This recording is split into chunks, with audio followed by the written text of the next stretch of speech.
Hey, welcome back to the channel. So I might have had discovered a new favorite game. And yeah, no spoilers. You've looked at the title, you see the picture. It's O Group by David Brown. Rice Press, also Two Fat Laddies. I was looking for something a bit different. I've been sort of left a bit meh about the Current Ball Action Edition. So much so that I didn't even play in the local tournament that we had at the ACVC hub in Glasgow, but I did go along and help out for the day.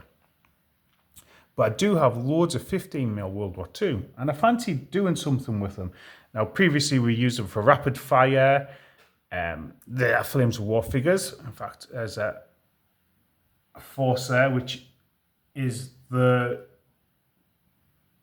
models that you need for the starter scenario in the O Group rulebook. So I got loads of 15mm World War II. Really like the scale for World War II. Looking for something a bit different to do. So we'll be doing some rapid fire, but wanted a set of rules with a bit more teeth. So I bought these a while ago. The rules, that is. And I know I'm late to the party, 2020 they came out, but this channel's not me chasing whatever's new and sexy, if you will, in the world of Warhammer. It's what interests me and what interests me at the time. So it's a battalion level rule set, and actually it's really good. It talks at the back here about a unique command and control system, which emphasizes on leadership decisions in a game which is simple to learn but provides endless challenges in an attempt to master both your opponent and the intrinsic friction of World War II battlefield. And I totally agree with that. I've had a couple of games now, and each game has felt like a puzzle, a challenge to solve, be it defender or attacker. I've been the defender a couple of times, and we thought, it's quite difficult being the attacker, so I've given a lot of thought into what it would be like as the attacker and sort of give some hints to my opponent. So any game that makes me come away thinking about the game, wanting to do better, getting into the details of the mechanics and wanting to play it again, gets a thumbs up from my point of view. It also means I get to use all my beautiful World War II stuff. The Flames of War Battlefront, I think I've said this before, just make the best 15mm Rangers out there. The game as well emphasizes on decision making, fog of war, and combined arms. Fog of war is really interesting. You've got, I think they're called combat patrols, pushing forward, and what they're going to do is provide jumping off points. They can scout out positions where you think ambushes are. And yeah, I like games where you can add a bit of fog of war, bit of guesswork. Certainly last time I played, I ended up with 3 units able to be in ambush positions, and they sat there for most of the game doing nothing because it was my anti-tank elements I put into those ambush positions. So it wasn't towards the end of the game where the armoured started pushing up and my opponent almost forgot that I had stuff in ambush, that my ambushes started popping out and popping off enemy tanks. It was cool. And actually combined arms, how are you going to use armour, how are you going to use artillery support, and how are you going to develop your infantry attack going forward, because primarily it is an infantry game. And with that as well, the scale of the game, though you're playing on a 6-foot board with 15mm figures, artillery and 80mm mortars and above are off the table. So you are using your command resources to maybe push troops on the table, maybe calling some artillery or mortars. First time you're calling mortars, it's 2 action points, but once you've found your mark, it's then 1, action point command order. So command dice are essential for the core of the game. You're going to have a pool of 2 types of dice. You're going to have command dice and you're going to have battalion dice. So battalion dice is kind of like a battery of orders, and they can be saved between turns up to a maximum of 6, but they also add to your initiative rolls. Now your company dice, you're going to roll every turn, and any 1s are bad. 6s can be put in your battalion pool, and 2 to 5s are company command orders. Now, ones are generally ignored, but if you get 3 ones, like I've just rolled there, like the dice gods are deciding, one of my companies is hesitant and can't push forward. Now, with those orders, when I get there, you get a series of actions. So you can use those to do actions like fire and move, cost 1, deploy. So from those combat patrols, you can push things from combat patrols, come on from the back of the board, rally off, shock that you've gained, reconnaissance positions, call in mortars. Company commanders have special orders as well. And company commanders can also get units doing more than one action, a second action, it's just going to cost you more in orders.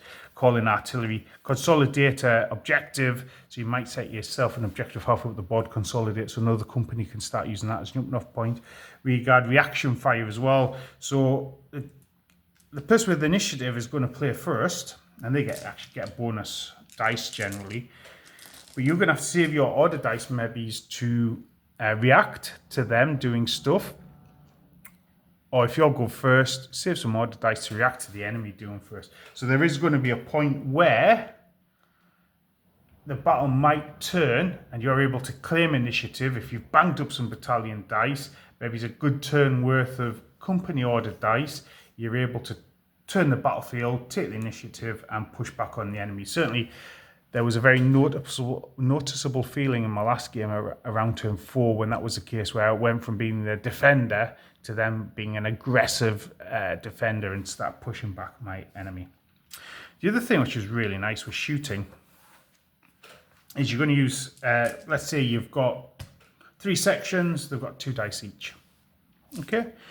If they've moved, they're going to lose dice. So you're going to add or subtract dice based on the state of your fight of the unit that's firing. Maybe if you suppress, you get fewer dice. Okay, if you're close range, you might get more dice. So we're always going to roll force to hit. So there you go. So I've got 3 hits, 3 misses, dead simple. If it stood still, I've only got 4 dice. Okay, 3 hits. Now cover's going to work in one of 2 ways. You're going to have cover that obscures, covers that blocks line of sight. Dead easy. So I'll put a different colour dice in. My unit stood still shooting. And in this case, I managed to score 4 hits. The 1 to 3, the target's obscured. 4, 5, 6, the target is clear. What that means is the obscured rule means that they get a better morale save, a better cover save. So it's a really nice, simple way to determine that. And it also kind of removes a bit of gamesmanship as well at times. And like I say, a bit of fog of war, I do like a bit of fog of war. So what makes All Group different? So you've got to think operational. It's not just about what an individual soldier is doing behind a hedge. It's about command intent. Use historical tactics, artillery to support, smoke to cover assaults, one platoon laying down cover and fire while another platoon advances, start working around enemy flanks, bringing up reserves, management of reserves, all at a time when you have a rough idea how many orders you're going to get. When you're rolling orders, 3 is the maximum fails you can get. So until you start taking casualties, you can pretty much guarantee 6 actions a turn minimum. And the artillery and air support, when they come in, they could be pretty devastating as well. But you've got to set that up in advance and think about how you're going to use stuff. Who's this game for?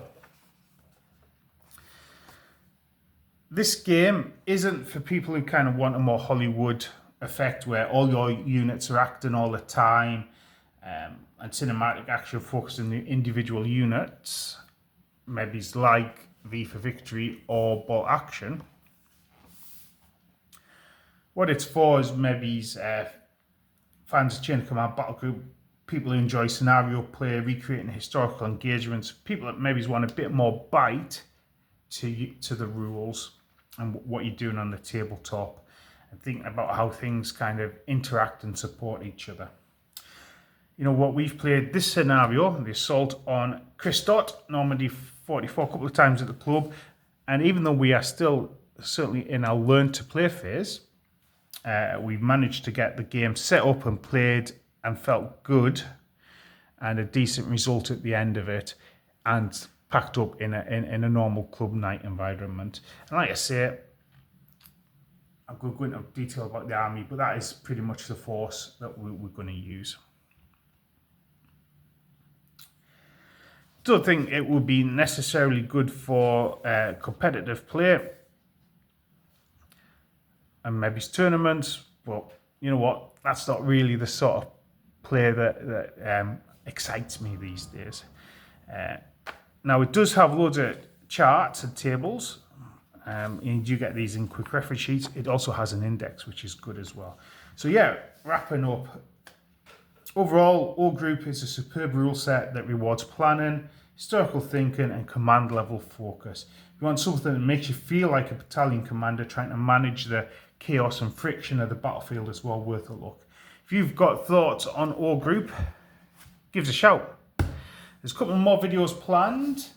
I might even do a wee tabletop playthrough, depending on how my schedule is. I'm quite busy at the moment. But I look forward to chatting to you in another video. That's bye for now. Goodbye.